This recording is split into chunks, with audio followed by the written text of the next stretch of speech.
All right, we're going to go ahead and get started with our panel. And we have three individuals who are actively involved in worksite wellness in our community. And they're a tremendous resource to everyone in terms of what they've done and how they've done it.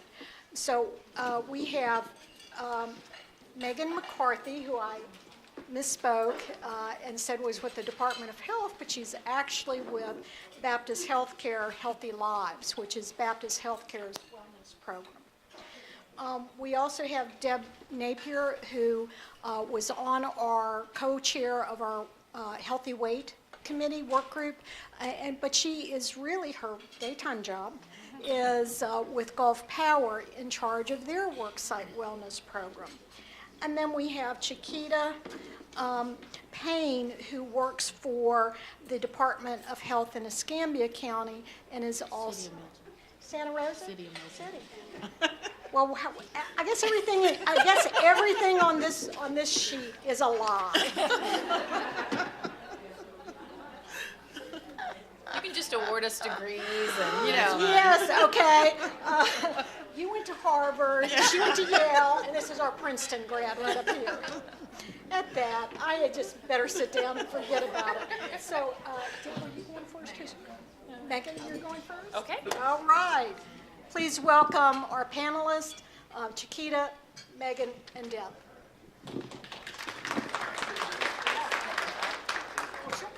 Okay. I have some slides here. Basically, I'm going to share the Baptist story. When I came on board, we are just about to start our third year. I moved out here from California, and it was a brand new journey for Baptist Healthcare. We did not currently have a employee wellness program. So I hate it when you leave the exciting stuff to the end, so I'm going to start with the exciting stuff. Here are our results of year one. When we came in, we basically started with screening the entire hospital staff and their spouses. And that was a huge, huge, huge undertaking. And then we had a year where about mid-year we actually got a facility, the Healthy Lives Wellness Center, we call it the CORE. And then we finished the year and we were able to rescreen, so that cohort, and then these are our results that we were able to achieve. So we had some big wins. We did have some individuals who lost a dramatic amount of weight, and some really amazing stories of spouses and that quit smoking together. But really the big win here was that our population was the bell curve. So we had some super healthy people who are doing triathlons every weekend, and we had some people that were on the other end of the spectrum that had some really poor health and were managing chronic disease, and that we maybe couldn't do a lot of. But then we had a huge population here, our bell curve in the middle. And what we were able to do, and what this data shows, is that we were able to take that bell curve and kind of get everybody moving in the right direction. And that's a huge achievement in America, because we know that the way that the current and the environment pushes us is, down that weight creep, down that pound a year, down all those things. So this was a big win across the board, because every single biometric value we looked at moved in the right direction. And that was enough to keep us moving down the path into year two, and like I said, we're just about to start essentially year three. So with this, we've just continued to increase our goals. I'll highlight on here our nicotine use, because we talked about that today. We were able to really align our nicotine cessation programs with our benefits plan, which was tremendous. And then obviously we utilize AHEC tremendously. They've been a huge support for us. We initially started out with about 13% of our hospital that was nicotine use, and we were able to get that in year one down to 10, and then our goal is 1% a year and to be completely nicotine-free in 2025.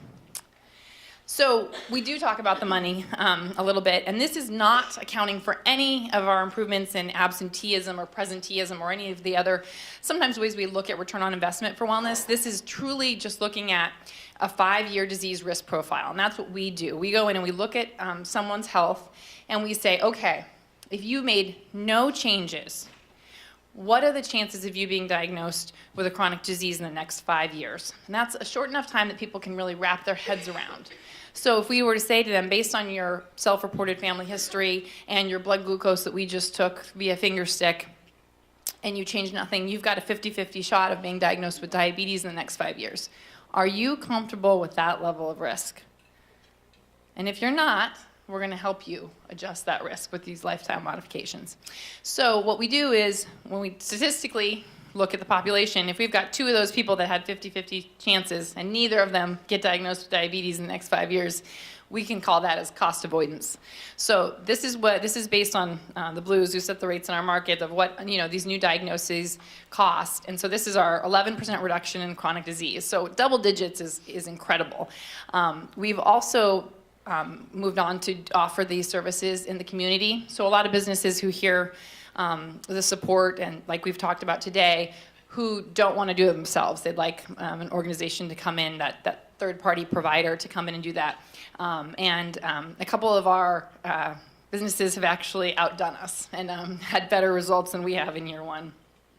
I will say these are the tricks of the trade that have been really crucial to our success. That's our CEO, Mark Faulkner. So Ro this morning talked about our senior leadership and support, and that's him getting his Healthy Life screening, letting us take a picture of it, being out front. We put this in our daily messages. It is all over our hospital system. And then we have significant incentives. So one of the questions earlier about was like, for those individuals who feel like this is a really big invasion of privacy, we address that and we say, well, this is a voluntary program, and if you want to leave the money on the table, you can. But we have 97% participation, so they speak pretty loudly. This is just a copy of our rewards. We have a gold, silver, bronze level reward, and we're looking at next year actually adding in a group reward, which would mean that if the whole hospital were to get to a certain benchmark, so about 70% of our hospital has a weight goal, a 5% weight goal. So for some people that's 1 or 2 pounds, and for some people that's higher. And if we're able to continue the rates of achievement we have, then everybody would get an extra $100 or something like that. And the reason we really do that is because we focus on the team approach. So we talk about culture change, because you can have 1 or 2 individual wins, but to really move the population health needle, we really have to look at the bigger picture. And sometimes we think health is very personal, like, oh, I'm going to respect your personal health decision. And even on some of those shows, like, what would you do when you see a pregnant woman smoking? And people feel like, oh, I would never say anything because we have these personal health boundaries. But as soon as we can get it through our thick skulls that health is communal, we're going to be able to really do some damage in as far as improving the health of our whole country. And I use the example of herd immunity with like the flu shot, and that's a big deal for us in healthcare, is that we require everyone to get the flu shot. Some people would say that's an invasion of privacy, but there are people who cannot get the flu shot because of being immunocompromised or an allergy or things like that. And the more people in a population that get the flu shot, the better protected everyone is. And it's always the people that are super healthy who are like, I never get the flu, because they're carriers and they're the ones making us all sick. So I use that example of like, hey, if you're not part of the solution, you're part of the problem. So I may be, no health goals, I'm great, I reached my BMI goal and I'm good, but I bring in donuts every Friday. I'm really jeopardizing the health of the rest of my team members. And so not only, we started kind of with holding leaders accountable for that, and we talked about meetings and all those things, but now we've gotten to the point where we really kind of, we hold everyone accountable, like whoever you're eating lunch with and those things. So we've certainly gone through a progression and change in those culture things, and it's still a matter of a lot of those hearts and minds every day, and not getting up and staying on the focus. But the bigger picture population health data is helping us tell that story, and we do share that with team members, so that they know that how much of their investment in themselves and their investment in their coworkers is also an investment in the hospital. We're a self-insured organization, so this affects our bottom line. So when we save HR millions of dollars, that's millions of dollars they put back into the organization, and then they're able to have more positions, give raises, and then the more we're able to do for the health of Pensacola as a nonprofit. So these are basically our approach. They're tiered. You know, we come in and do a lot of what we talked about today. Those vending machines assessments kind of look at the various pieces. This is really where we look at the benefit design, so that you to be an integrated wellness program, you know, you really have to work together with various components of your business, even if you're only 5 people. So you got to get everybody on the same page, and that can be a little bit challenging. Certainly with our benefits plans and things like that, we have some great incentives. So we can look at how you kind of make all those things work together. We do the health assessment so that we have all that benchmark data to measure, and then we look at culture change in those programs, and then we do an individual one-on-one health coaching model that is RN based for really wellness and clinical practice. And then I just have one other thing I want to talk about, is that we are trying to take a lot of what we talked about today about how for it to be truly well, we have to utilize all of our components. Well, in Pensacola and really our country, a lot of support is with the faith-based communities. And so we're doing a church challenge in Pensacola. It's going to kick off in the first of the year, which is really going to provide churches a lot of the resources that we talked about today and go on site and do those things in hopes of kind of activating them as communities in Pensacola as well, so that we're all working together kind of in the same direction. So if you'd like any more information about that, we have it out on the table, and you can also talk to me afterwards. Thank you. Okay, I'm Chiquita Payne. I'm the HR coordinator for the City of Milton. We are actually new with the wellness program. As of October 1st, 2013, we went tobacco-free, and we also decided to go ahead and start our wellness program. And the reason the need came about was because quite a few of our insurance claims were continuing to rise, therefore, of course, causing our insurance premiums to go significantly high for our employees. Each year we would see the rise maybe 9, 10, maybe 12% each year. So we wanted to find something to try to help our employees with their health care, as well as be able to make sure that employees can come to work. Because as I'm doing payroll, I see quite a few employees are taking off, whether they're sick or just stressed out and just need some time off. So just trying to find some way to bring this all together. So we decided to be more conscientious of their health, help our employees be more conscientious of their health and wellness. So of course, again, October 1, we went tobacco free. As far as staff wellness activities, we decided to offer many different activities to our employees. For example, we do on-site biometrics and immunization clinics. This year, we did have Walgreens come out to our work site and provide flu shots for employees who were interested in having the flu shots. Last year, they also offered the pneumonia shot for us. So we try to keep that going each year, just to let the employees know that with your health insurance, you also you can have an appointment once a year for your annual checkup. Many of our employees did not know that they could do that, and most of them did not know that a flu shot is also preventive care, so it's covered by your health insurance. So we offered that out to them so they would know this is available for you. We also offered health fairs where we had the area hospitals come out and provide different vendors with different services for our employees, so they would kind of get familiar with what's out there, what's available, the different screenings that they can have. Most of the time, we all know that you can have the finger prick and get your glucose, blood pressure. There's so many other different screenings that many people did not know that they were available to them, such as we have quite a few employees who work outside, so we had someone come in and do a screening for skin cancer, something that we just try to offer to the employees. And of course, with our wellness program, they would send providers out to the work site to complete the biometrics. So pretty much our employees would stay at site. I would just set up different times and dates for the vendors to come out and do the biometric screenings at each employer's site, so the employees did not have to go anywhere. We just brought everything to them to make it as easy as possible for everyone. The employees will also do a health risk assessment online.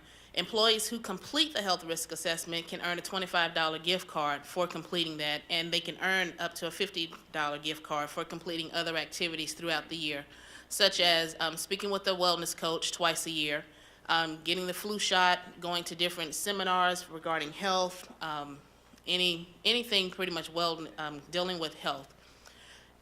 We also have offered a wellness health coach to our employees, so that way they will have someone to talk to regarding health. a lot of times when it comes down to this wellness program, they're thinking we're getting all the information and I'm going to find a way to fire them because they're not healthy and they're not coming to work, and I'm going to report this back to the council and the city manager, and that's not the case. So I just let them know, of course, I don't have any of their information. I don't speak to them about any of their health-wise. They do have a wellness health coach that they can speak to one-on-one regarding anything that they need to speak to about that. And then, of course, we have different on-site activities and challenges. And some of those, of course, we do offer tobacco cessation classes that we offer through AHEC. Nicole actually came out and did our classes for us, and that went over quite well, being that it was fairly new to our employees, and I got quite a bit of backlash, but being HR, I'm okay with it. We would offer the classes, of course, on site. We would, one session we had, actually I think 2 sessions we had during the lunch hour where we provided lunch for them. And one session we had more closer to the afternoon because we have police and fire, so with the 3 different schedules, we want to be sure that we can cover everyone. We want to make sure that our employees know that we do care about them and not just stick something there just for the employees that work 8 to 5. We want to be sure that everyone understands that we're going to do all that we can to provide what we can to you to accommodate your time and your schedule.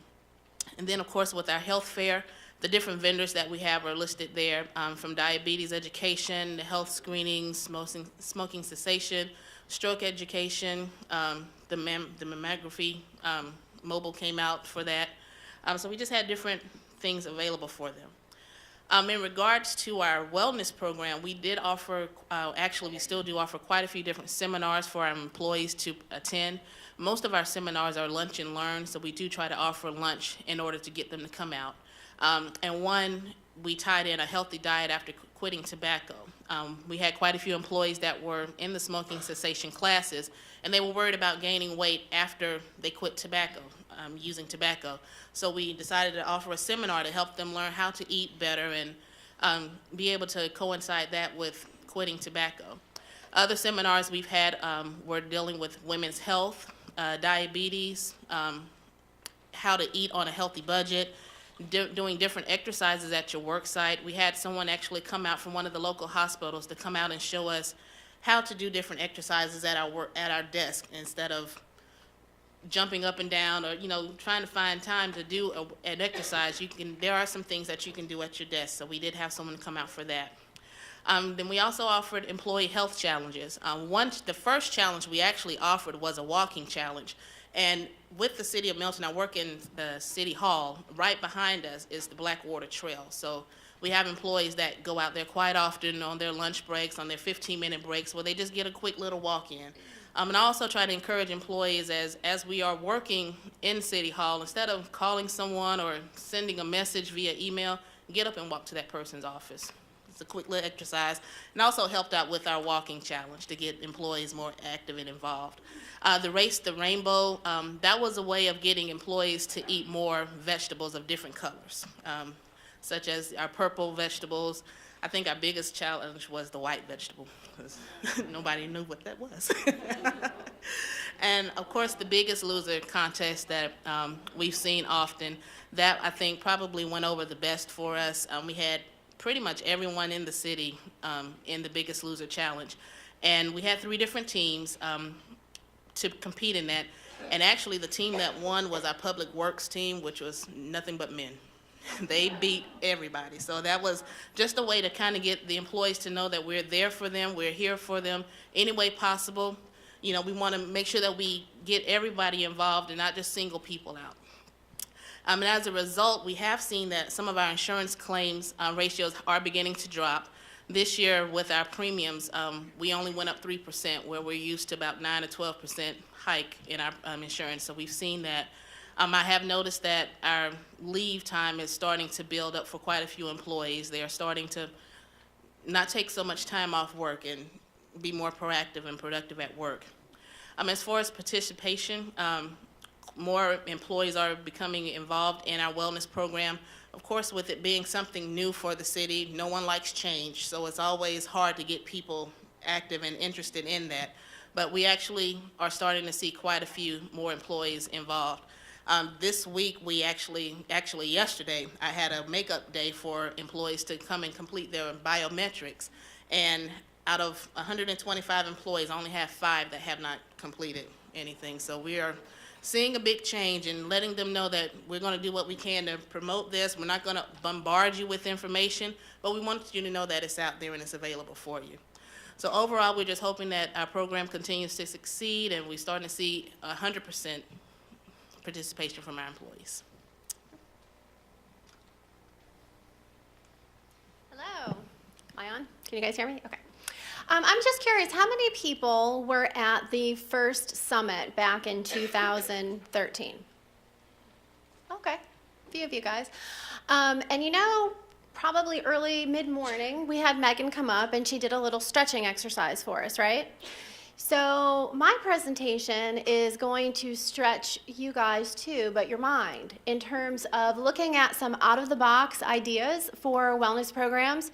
Now, if you heard me speak in 2013, I went through a very detailed process of all of the programs that we had from when we started our program back in 1997 to where we were up until 2013. Today, I'm going to talk about really the strategy of where we're taking our wellness program at Gulf Power Company, and some of the items are going to be a little out of the box. So if you guys have any questions, I will be around. We can certainly talk about those as well. So think about it. How are you going to be successful in this increasingly competitive world without a healthy and high-performing workforce? Have you ever thought about how the health of your employees could impact your competitive advantage, regardless of the industry that you're in? Or how a healthy workforce can help your company meet its business objectives, overall business objectives, not just your healthcare costs? Or that a work environment can pose barriers to healthy living. And I think we heard a lot about that this morning, about supportive work environments, right? So if we take a look at our current healthcare strategy, it's really about waiting for disease to happen, and then we go to the doctor and say, fix us up, right? But if we were to translate this into quality terms, what this would be is, let's wait for defects, and then we'll just fix those defects, right? How successful of a strategy is that? Just always waiting for problems to happen. Not so good, right? So if we translate that into what we're doing today, if we continue to wait for defects to happen, and then we try to fix those defects, do we ever solve the fundamental problems? We don't. We just get stuck in that cyclical pattern, right? So that's why it's so important to focus on prevention. That low-risk population that Rose spoke about. The majority of your populations are going to be in low risk. And a lot of times we find wellness programs that just focus on that 10% of the population that has a disease, and let's manage that disease, and we forget about those low-risk people. Is it better to keep a good customer, or you could put a good employee, or find a new one? Better to keep the group that you have, or to go out and cold call? Well, it's better to keep those healthy people healthy. It is more cost-effective and effort-effective to keep the healthy people healthy than to try and take those that are diseased and try to reduce their risk. We saw, again, those statistics this morning. And again, talking about that environment, if we put a changed person back into the same environment, will that change be sustained? So we need to make sure that we're creating those supportive environments at work as well as at home. So if we take the same philosophy and we look at current wellness strategies, and if we are only looking at assessing health risks and then treating the symptoms of those risks, do we consider truly the whole person is greater than the sum of its parts? We start to then treat an individual one symptom or one disease state at a time, instead of looking at what all may be going on with that individual. So wellness is truly more than just the absence of disease. So we changed our focus.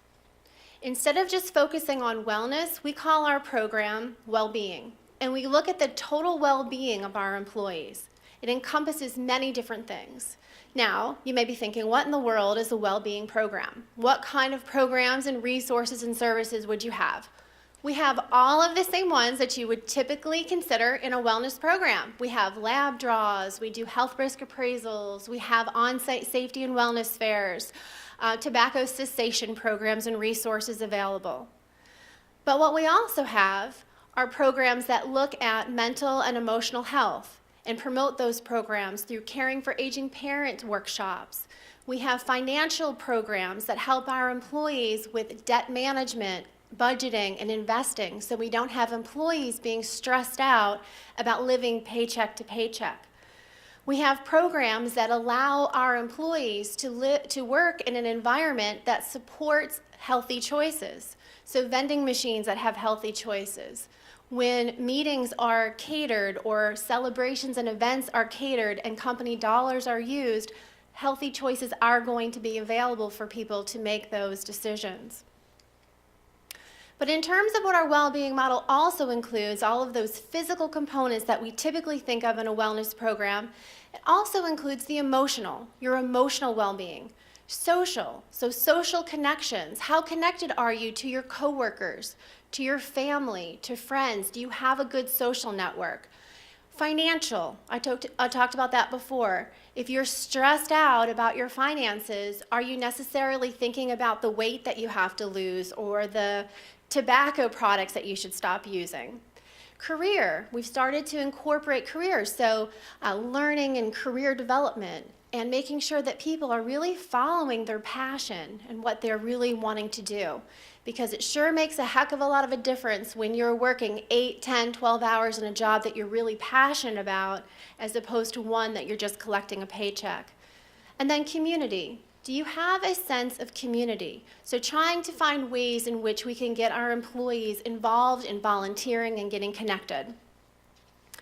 So this chart comes from WellCoA, and if you're not familiar with the Wellness Councils of America, this is an excellent organization to become involved with. They have great training, resources, and all kinds of programs available for wellness professionals.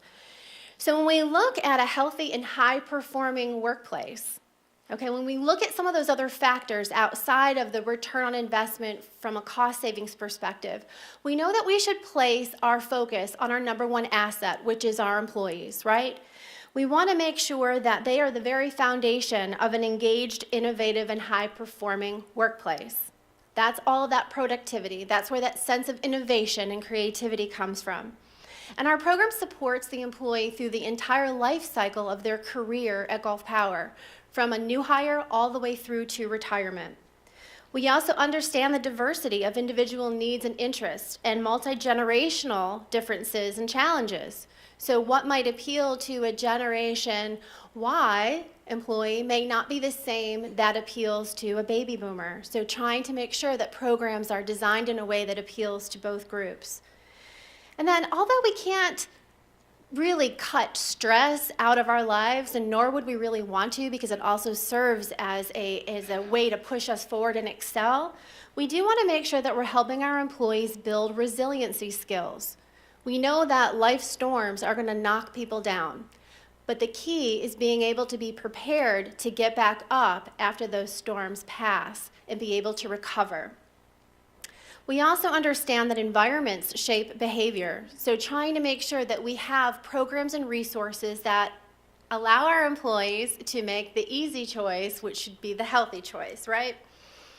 And then purpose at the very top of that pyramid.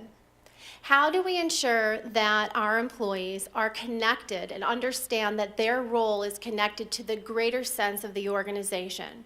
How do they celebrate and cheer in the success of a company, as well as how do they follow their purpose in life? How many of us come in and day out and survive, just survive each day as opposed to thriving? We want to make sure that we are encouraging our employees to thrive. Wellness is an investment in your number one asset, your employees. And I cannot stress that enough. Many times we look at wellness as a line item that oftentimes budgets get cut. It is truly an investment in your number one asset. And I encourage you to leverage wellness as more than just a cost containment strategy. You can leverage wellness to recruit new employees, to retain those employees for a great place to work. It improves their morale. We know that happy employees are more productive employees, and happy employees actually make happy customers because they're delivering outstanding and extraordinary customer service. It improves that engagement that Rose spoke about before. They're not just showing up and their bums are not just in seats, but they're actually engaged and really interested in what they're doing. It also sparks that creativity and innovation and ultimately affects the culture.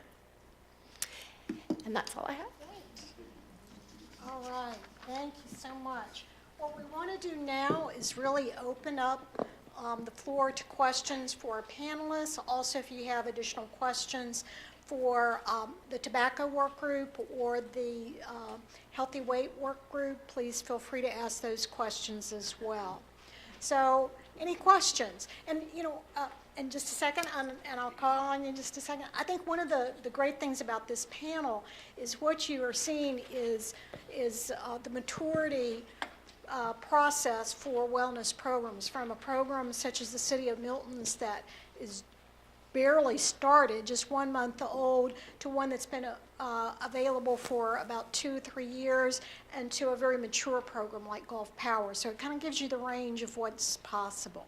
So, our first question right here. I'm not sure who this is to. I guess it's going to depend on, after you hear the question, who feels most qualified. It's about wellness portals. There seems to be hundreds of them out there. They all seem to kind of be jockeying for competition to get the wellness dollar. And as a kind of small, medium business, we're looking at engaging. At what point do you think it's cost effective? Is one better than the other? How have you, as organizations, used your wellness portals? I have a good story because our wellness portal was a big fail. Probably the biggest failure of our year one, because it wasn't easy to use, and we had tied it to our incentives, so then it created stress, and which was the opposite of what the program was doing, and we lost a lot of street cred right from the get-go. So I would say, you know, absolutely, there's quite a few vendors we can recommend. I can use a few that are used across the board, but I would say ask for a trial and use it, and get a focus group of your team members together and say, when you call that company's sales rep and say, hey, I want 6 weeks or 90 days of free use for 10 of my employees, or whatever your scale is, and test it. And so until you have lived and breathed it, and it will save you so much pain to find one that fits with your corporate culture, that is easy to use, whether they have a mobile device access. If your corporate culture, everyone is in front of a computer, then that's great if they have laptops. But if they're going to be using their phone or an iPad or things like that, want to test it across those. And then certainly the bigger ones have connectivity and interface with Fitbit and things like that. And so a lot of team members already have something they love. And so if you come in with the best, but they love something that's good, and you're forcing them to change, you're creating, again, more stress. So if you have a portal that will interface with more things than from your population, then that's great, unless you're going to provide everybody Fitbits or something like that. Do you have one now? Our portal, we do. I wouldn't recommend it. It's being upgraded. If I had to pick one off the top of my head to recommend, KEAS, KEAS, is one of the national benchmarks. But like Deb said, WellCOA, the Wellness Council of America, it's WELCOA. If you Google it, they are so good at vetting all those things. They have charts that are pros and cons of each one. They're such a phenomenal resource, so that if you are a small business, or you are just a one-woman army or one-man army, it gives you the power and the benefit of having a whole staff in the country and all those things. So that was where I would start if I was going to start from scratch. Deb, Chiquita, do you have anything to add? No? Okay. Another question? Oh, we got shy people left in the room. Okay, we have a question right here.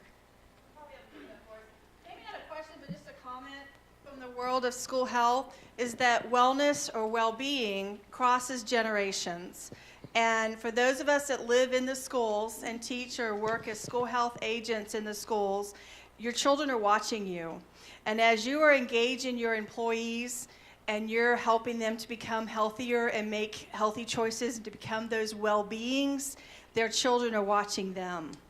And they're watching you, and then they become those well-beings that then will become the next generation of well-beings, that then will become our communities and potentially our caregivers and the people that we will have taking care and doing things for us. So, you know, beyond the investment of your employee, it's the investment of that community, that vision that we had that for our future, Ro, that's what we're looking for.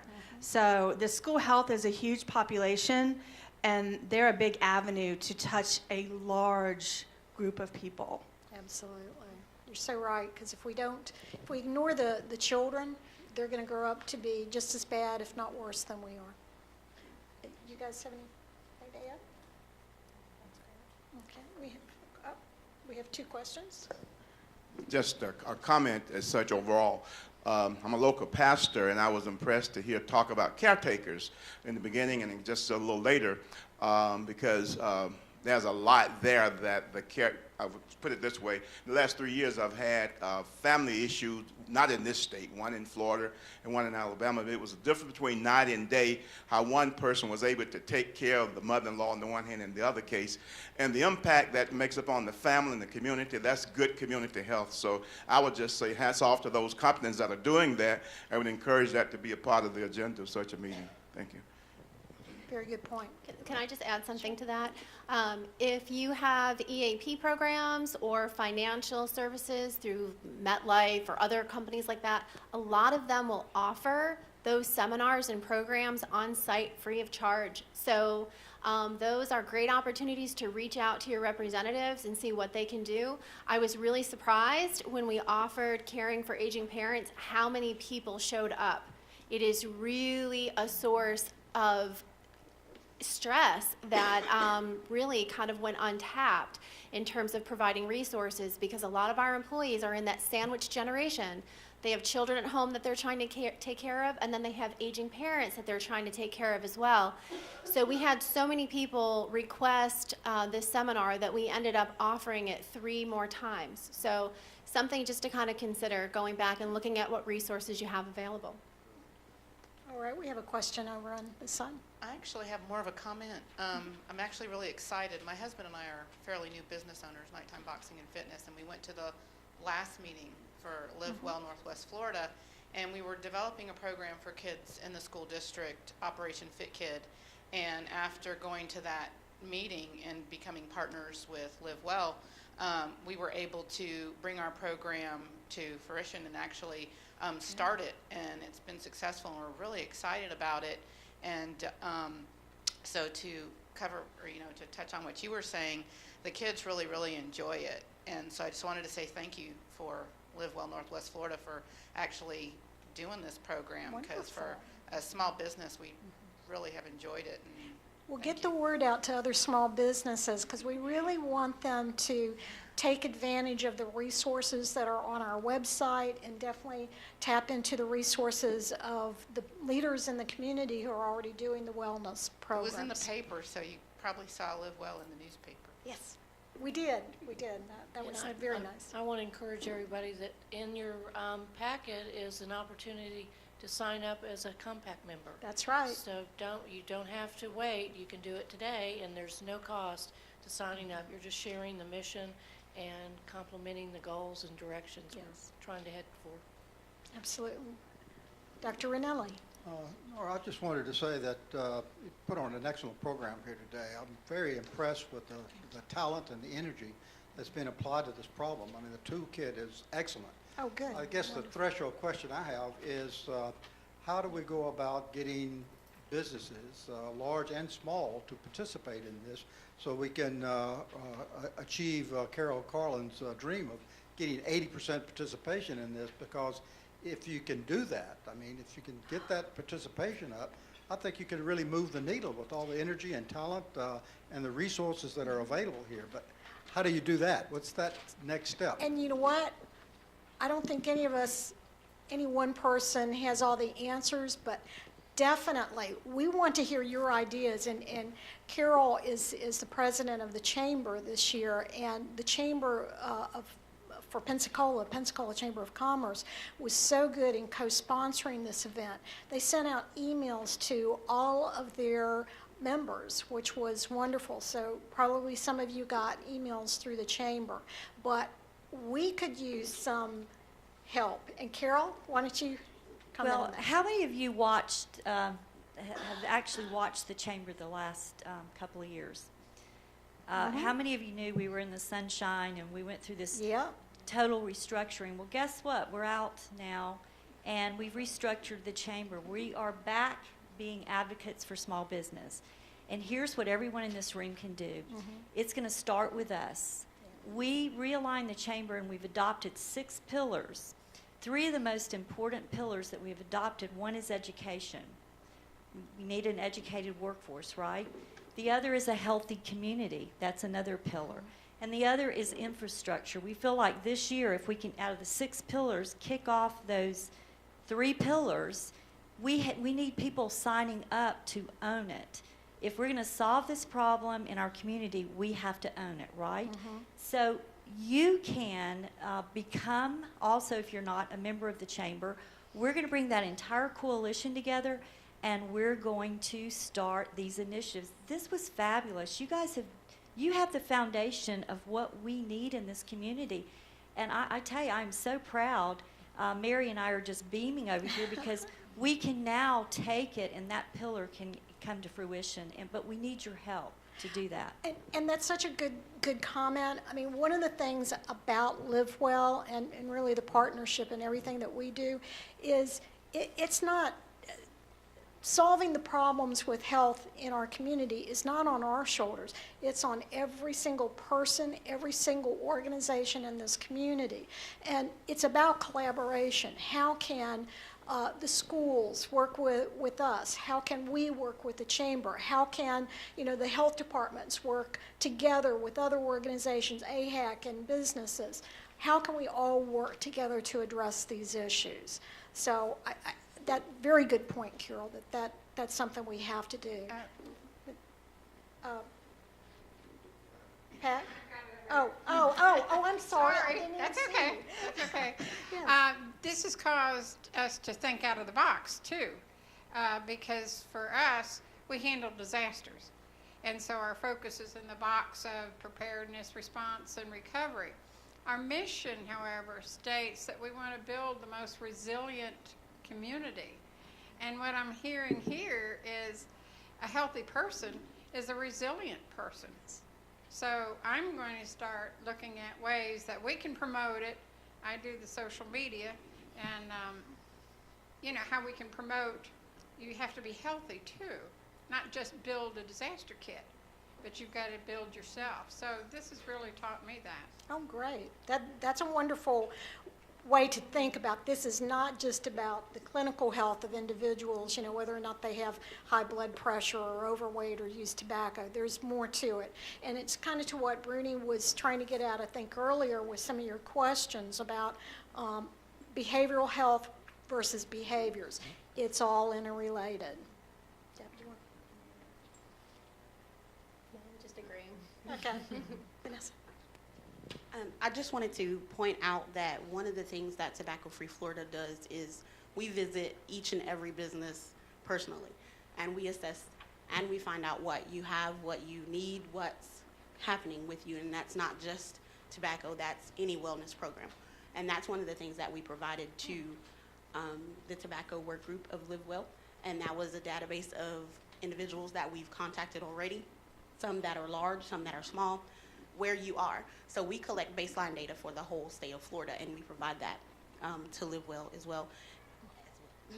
And that's one of the, I guess, the beauties of this type of partnership is that in Santa Rosa County, they're doing the same thing. And the rest of the, 66 counties, 67 counties in Florida, and we're doing the same exact thing with Tobacco Free Florida. And it's all about partnership. And though we're Tobacco Free Florida, when we go in, we're taking AHEC or we're taking a Live Well. And every single Tobacco Free Florida group in each and every county is working with their group who's doing their community health improvement project. And so we're working as a whole to create everything. And so we're providing those resources across the board. So I think in time and with everyone here and these type of things, we can get more employees on board each and every year, each and every month. And more employers. Yes, employers, we Yes. need those. Any other questions or comments? I mean, I want to call your attention again. Oh, I'm sorry, we've got one more question. About the church-based activities Baptist. Yeah, that's a good question. These go to Baptist to get their weight done at the beginning and then at the end. How is that going to work?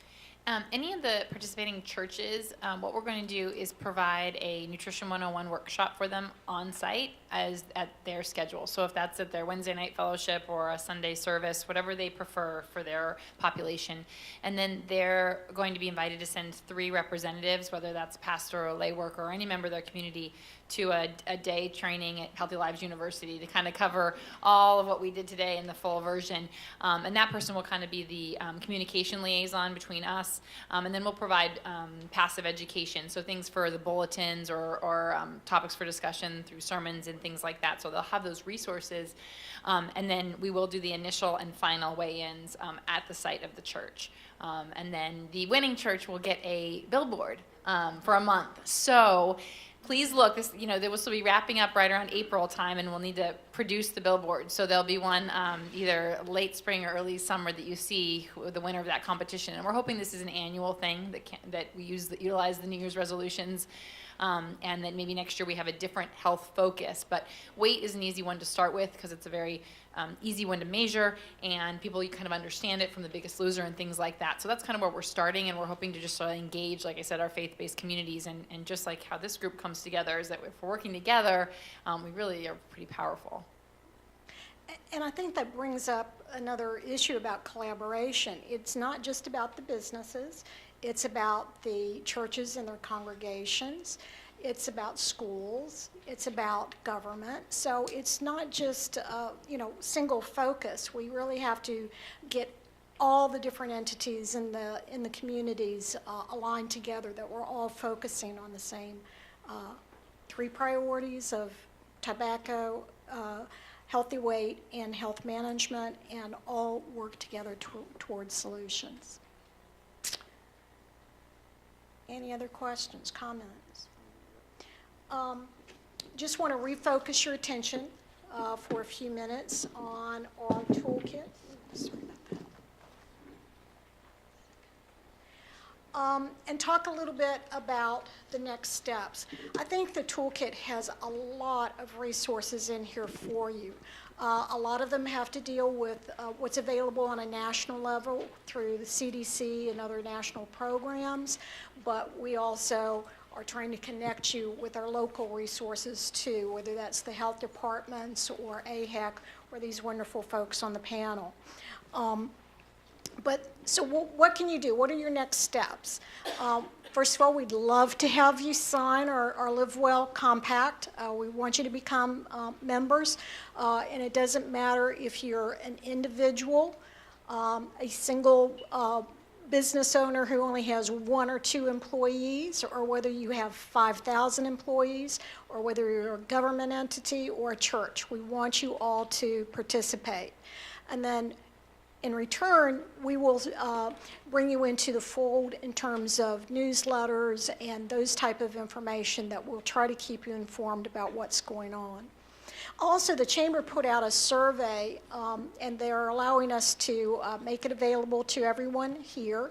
Alyssa handed out or sent out an email yesterday with the little link to it. It's a very quick survey. I think Becky Washler over here took it, and it took her 45 seconds. So I think all of us can afford 45 seconds. 7 questions. You can do it. Please do it. And that'll kind of set a little baseline for us and give us some information we need. The other thing is read this.